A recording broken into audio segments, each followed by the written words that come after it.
Hai Zara, Hai Mami. তুমি kita karo? Koi ursu, koi ursu. Hah?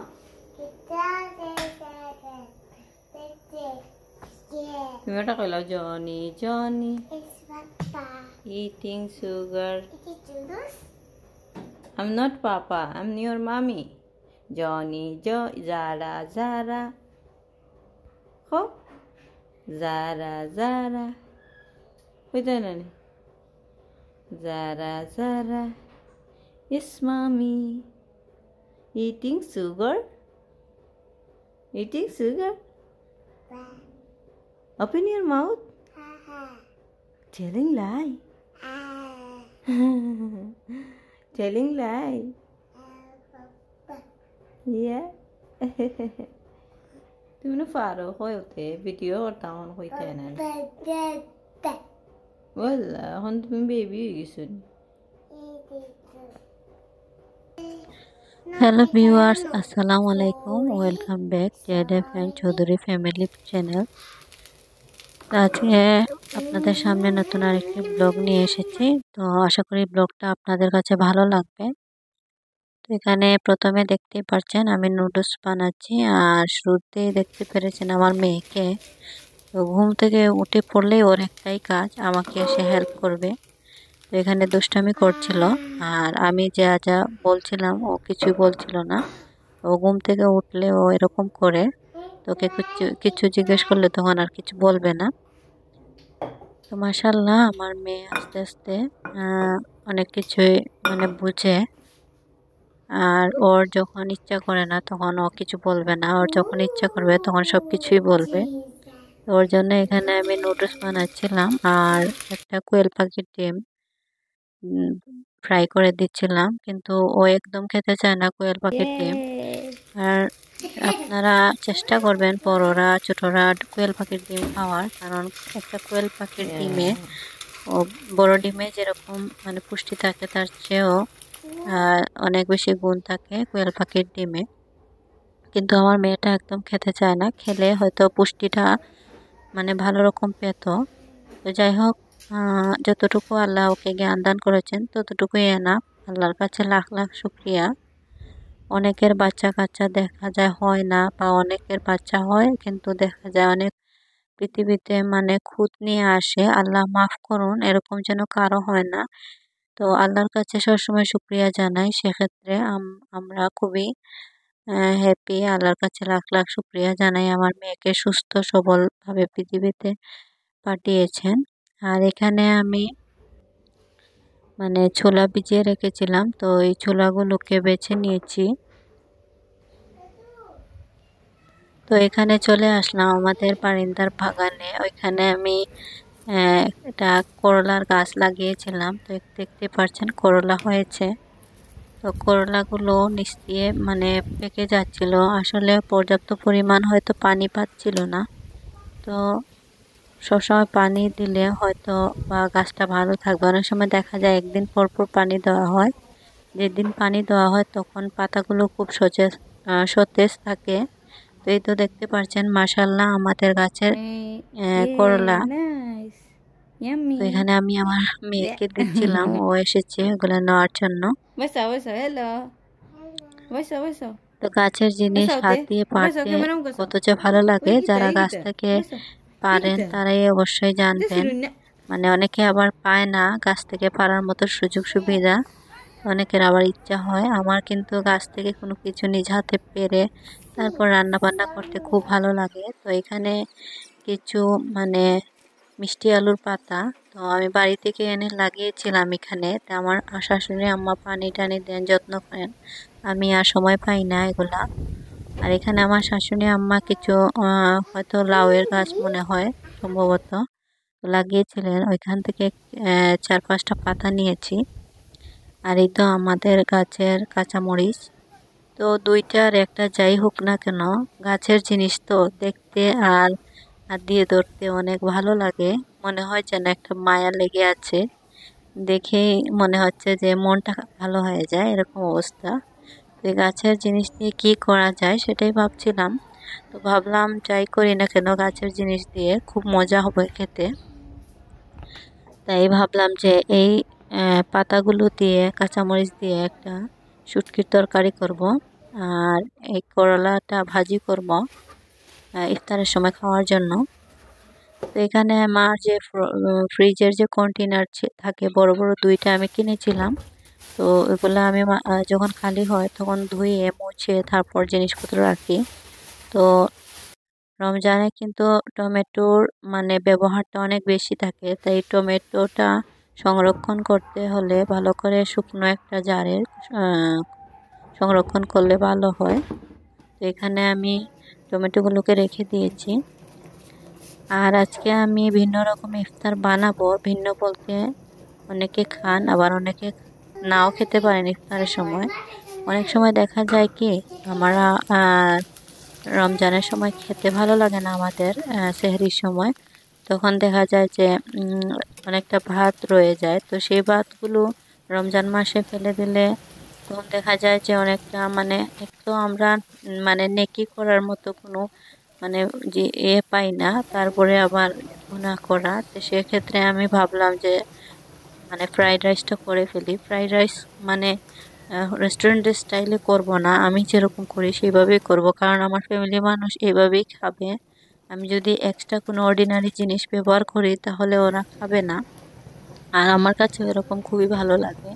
তো আমি এখানে লবণ, পেঁয়াজ, বেশি করে কাঁচামরিচ দিয়ে তারপরে দুইটা ডিম দেখছেন দিয়েছি। আর তারপরে এই রাইসটা ভাজা ভাজা করব, কিন্তু এই রাইসটা ফ্রাই করার আলাদা একটা টেকনিক আছে, সেটা হচ্ছে অল্প আঁচে কিছুক্ষণ পর পর নিচ থেকে তুলে দিতে হবে, যতক্ষণ না পর্যন্ত ভাতগুলো পুরো মতো একদম ক্রিস্পির মতো হয়ে যায়। একদম ক্রিস্পি বললে ভুল হবে, কিছুটা একটা যেমন মুখে লেগে থাকে এরকম একটা মোমো ভাব, আর একটু মানে শুকনো শুকনো ভাব হালকা থাকবে, ভাজা ভাজা যেমন ডিমের তলা যেরকম একটু ফ্রাই করলে যেরকম হয় ঠিক সেই রকম। এই তো দেখুন আমার ফ্রাইড রাইসটা হয়ে গেছে, কালারটা খুবই সুন্দর হয়েছে। আমি শেষে ধনেপাতা বেশি করে দিয়ে তারপর এই তো ঢাকনা দিয়ে রেখে দিব, যেহেতু ইফতারের টাইমে এগুলা খাওয়াবে তাই গরম থাকার জন্য। এরপর আমি আজকে ঝটপট সব কিছু করবো। তো এখানে আমি ছোলা বোনাটা বসিয়ে দিচ্ছি। তো ছোলা বোনাতে অনেকে পানি ব্যবহার করেন, আমার কাছে মনে হয় যে পানি না দিলে ভালো লাগে, যেহেতু ছোলাটা শুকনো শুকনো খেতেই ভালো লাগে। পানি দিলে আমার কাছে মনে হয় তরকারির মতো। তো এটা আমার কাছে মনে হয়, অনেকে পানি দিয়ে একটু মানে ঝোলের মতো করে, কেউ কেউ আবার পানি দিয়ে শুকিয়েও ফেলে। আমার কাছে মনে হয় যে পানিটা দিলে মজাটা যেমন অন্যরকম হয়ে যায়, আর এইভাবে করলে মজাটা থাকে। আর ছোলা বোনাতে যদি আলু দেন এরকম অর্ধেক ভাঙা ভাঙা করে, তাহলে খেতে আরো ভালো লাগে। তো আমার মেয়ে ঘুমিয়ে আছে তাই আমি ভয়েসটা দিতে পারছি। তো এখানে তোমার ছোলা বোনাটা প্রায় হয়ে গেছে। এখন আমি ধনেপাতা দিয়ে তারপরে ছোলা বোনাটা নামিয়ে ফেলবো।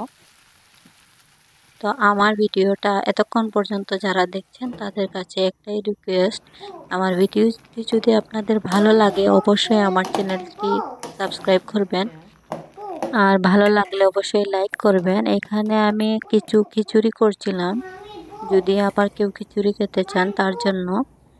আর এই তো তারপরে আমি যে গাছ থেকে পেড়ে এনেছিলাম ওই আলু পাতা আর লাউ পাতা, ওইগুলা দিয়ে আমি শুটকির একটা তরকারি রান্না করব, সেই জন্য আমি ছোট ছোট কিছু আলু নিয়েছি।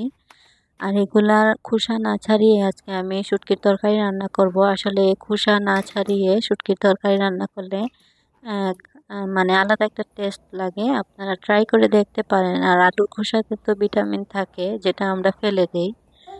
তো অনেক জিনিস আছে আমরা খাই না যেগুলো আসলে ভিটামিন, সেইগুলো না খেয়ে আমরা অন্য কিছু খাই। যেমন ধরেন আপেল আছে, অনেকে আপেলের খোসা খায় না কিন্তু আপেল খায়। আসলে আপেল খেলে আপনি তো ওই পুষ্টিটা পাবেন না, আপেলের খোসাতেই মনে করেন আসল পুষ্টি।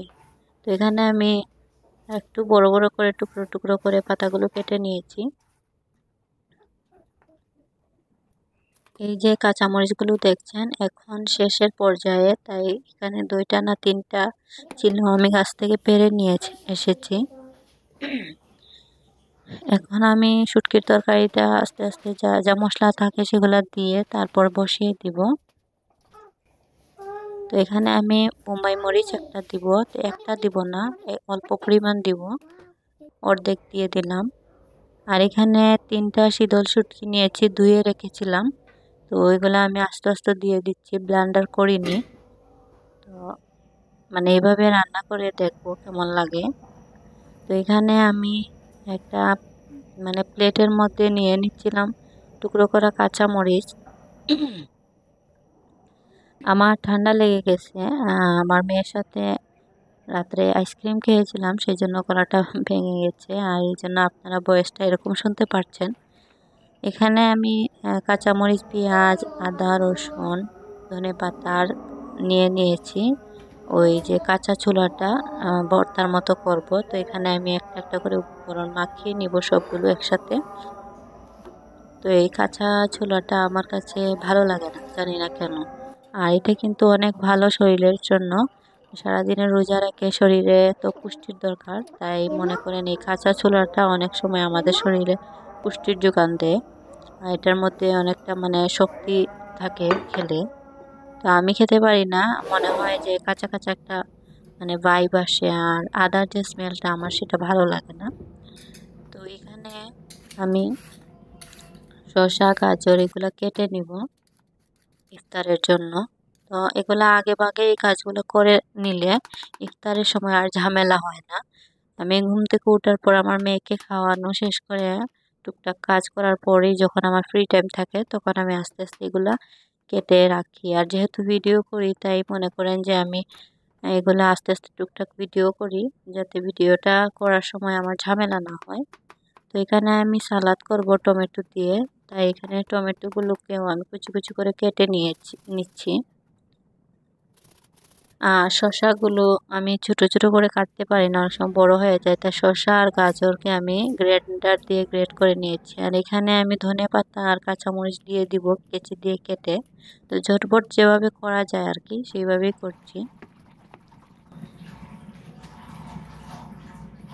এই তো আমার সালাডটা তৈরি হয়ে গেছে। তো এখন আমি একটা বাটিতে রেখে তারপর টেবিলের মধ্যে নিয়ে রাখবো। অন্যদিকে আমার মেয়ে দুষ্টামি করছিল, আর মানে অনেক চিল্লাচিল্লি করে ভিডিওর মধ্যে আসে, তো ও এসে আমাকে হেল্প করতে চায়, তো আমি বাধা দিই না, বাচ্চা মানুষ ও কি করবে, ওর তো যাওয়ারও জায়গা নেই।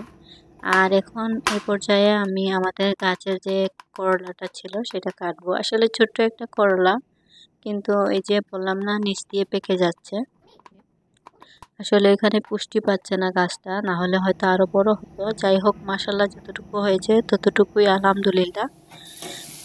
তো এখানে অল্প করলা থাকায় আমি সাথে আলু টুকরো করে দিয়েছিলাম 2টা। আর এইখানে দেখতে পাচ্ছেন আমার শুটকির তরকারিটা হয়ে গেছে, আমি ট্যাংরা মাছ দিয়ে শুটকির তরকারিটা রান্না করেছি। তো তরকারিটা আসলে যখন খেয়েছিলাম তখন খুবই ভালো লেগেছিল। ইফতার পরে খাওয়া দাওয়া করেছি আবার ভাত, মনে তারাবির নামাজের পর।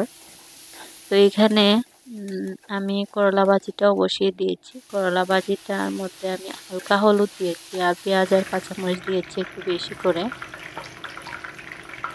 তো করলা ভাজিটাও হয়ে গেছে আর ইফতারের টাইমও হয়ে যাচ্ছে, সেই সময় আমি মানে পেঁয়াজু করছি।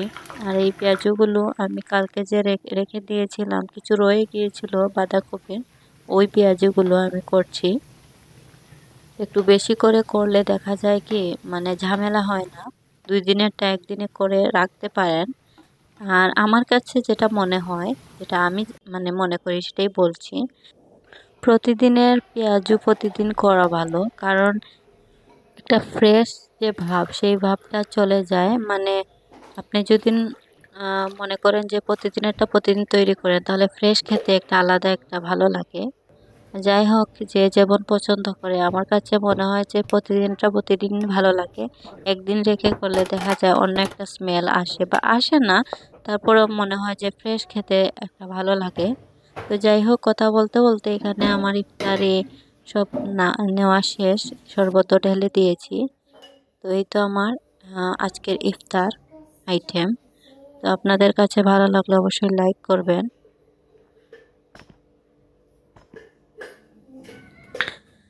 আর ইফতার শেষে চলে আসলাম ঝটপট করে আজকে রান্নাবান্নার কাজ করতে। শরীরটা মানে ভালো লাগছিল, তাই অন্যদিন তো রেস্ট নেই। তো এখানে আমি প্রায় 1 কেজির মতো মাংস নিয়েছি। 1 কেজি থেকে একটু কম হবে, যেহেতু মাপজোক করতে পারছি না, আমার আন্দাজে বলছি। তো এখানে আমি মানে মাংস বোনা করব। এটা হচ্ছে মানে লাল মোরগ যেটা, সেটার মাংস।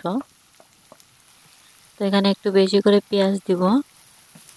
একটু মাখো মাখো করব না, আবার পানি পানিও করব না, এইভাবে রান্না করব। যেহেতু রমজান মাস, একদম শুকনো শুকনো খেতেও ভালো লাগবে না। তো আমি একটু আন্দাজ করে মশলা দিয়ে তারপর করে নিব। আর একটু মানে ঝাল দিব বলতে পরিমাণ মতো, আমরা একটু বেশি ঝাল খাই। তো এখানে আমি 1 চামচ কমই দিলাম, যেহেতু রমজান মাস, আর বেশি ঝাল খেলে রোজার মধ্যে আবার খারাপ লাগতে পারে। তো এই তো মশলাপাতি দেওয়া শেষ, এখানে অল্প পানি দিয়ে দিব। তো মাংস রান্না যেভাবে রান্না করি আর কি, এক একজন এক এক স্টাইলে রান্না করে। আমিও মাঝে মাঝে ভিন্নভাবে রান্না করি। অনেক সময় দেখা যায় মাংস, মুরগির মাংস, গরুর মাংসের মতো হাতে মাখিয়ে বসিয়ে দিই, যখন মনে হয় যে সময় নেই, তাড়াহুড়ো, তো ওইরকম করি। তো বেশিরভাগ দেখা যায় শুক্রবার হলে ওইরকম করা হয়, কারণ শুক্রবার অনেক ঝামেলা থাকে, যেহেতু ঘরে সবাই থাকেন তাই। আর যারাকে নিয়েও মানে আমাকে হিমশিম খেতে হয় অনেক সময়। সকালে ও উঠে যায়, ওকে নাস্তা করাতে হয়, ঘরের টুকটাক কাজ করতে হয়। আবার মনে করেন যে জুম্মার নামাজ পড়ে ওরা খেতে চলে আসেন তাড়াতাড়ি, তাই ওই সময়ে মনে করেন যে একটু আগে ভাগে সব কিছু করতে হয়। তো যাই হোক, এখানে আমি রাত্রে রান্না বান্না করছি। ইফতার করে নামাজ পড়ার পরই আমি চলে এসেছি রান্না বান্না করতে। আজকে কিছু টুকটাক কাজও করব। তো এখানে এই তো দেখুন আমার মাংস ভুনাটা প্রায় হয়ে গেছে, কালারটাও কিন্তু সেই হয়েছে। আসলে মাংস, তারপরে তরকারি, মাছ ভুনা, যে যাই বলি না কেন, কিছুই ভালো লাগে না রমজান মাসে খেতে। এবার আমি একদমই খেতে পারছি না সেহরিতে, ভালোই লাগছে না খেতে। আর দিনেও ক্ষুধা লাগে না, আবার ইফতারের সময় খেতে পারি না। তো এবারে রমজানে আসলে কিছুই খেতে পারছি না। এরকম হওয়ার কারণ হয়তো গ্যাস্ট্রিক হয়েছে হতে পারে। তো ইফতার পরে যা কাজ আর কি, এখানে বাসনপত্র অনেকগুলো জমা হয়েছে, তো এগুলো আমি ধুয়ে তারপরে আরেকটা কাজ আছে, ওইটা করব। এই যে বেসিনটা দেখছেন, ওই বেসিনের মধ্যে মানে নিচের যে থাকে আরেকটা অপশন, ওইখানটা ক্লিন করব। তো ওইটা 1 সপ্তাহ পরে পরে ক্লিন করি। তো ওই রমজান মাসে বেশি একদম মনে করেন কাজ হচ্ছে, তাই আমি রমজানের আগের দিনও এটা পরিষ্কার করেছিলাম, কিন্তু দেখুন এত তাড়াতাড়ি নোংরা হয়ে গেছে। তো এখানে আমি যেভাবে পরিষ্কার করি, প্রথমে ডিটারজেন্ট পাউডার দিই, দিয়ে তারপর ঝাড়ু দিয়ে ভালো করে মানে ঘষিয়ে তারপরে একটু সময় রেখে দিই। আর এই যে বেসিনের যে পাইপটা থাকে প্লাস্টিকের, ওইটা কিন্তু ঘষা মাজা করা কিন্তু খুব ঝামেলার। তো আমি এখানে তারের যে ছোলা থাকে ওগুলা দিয়ে ঘষিয়ে নিই। তারপরে এই তো আস্তে আস্তে নোংরাগুলো পরিষ্কার করে নেব। তো এগুলা হচ্ছে টুকটাক কাজ, এগুলা মানে সব কাজ একসাথে করা হয় না। তো একটা একটা করে এক এক দিন মানে টার্গেট রাখি আর কি, এটা আজকে করবো, এটা আজকে করবো, এইভাবেই করা হয়। তো এখানে আমি ধোয়ার পর আবার কি করছি দেখুন, হারপিক দিয়ে একটু সময় ঘষে রেখে দিব। তখন দেখা যায় যে জীবাণু যেগুলো থাকে সেগুলাও মরে যায়, আর এক্সট্রা দাগ মানে দাগ টাগ যেগুলো থাকে সেগুলো মানে ইয়ে হয়ে যায়, চলে যায়। তো এই তো দেখতে পাচ্ছেন বেসিনটা কতটা মানে ক্লিন হয়েছে। তো এই তো এটা পরিষ্কার করার পর আমি গোসল করতে চলে যাব, তারপর তারাবির নামাজ পড়বো। তো আজকের ভিডিওটা আমার এই পর্যন্তই ছিল। সবাই ভালো থাকবেন, সুস্থ থাকবেন। আসসালামু আলাইকুম।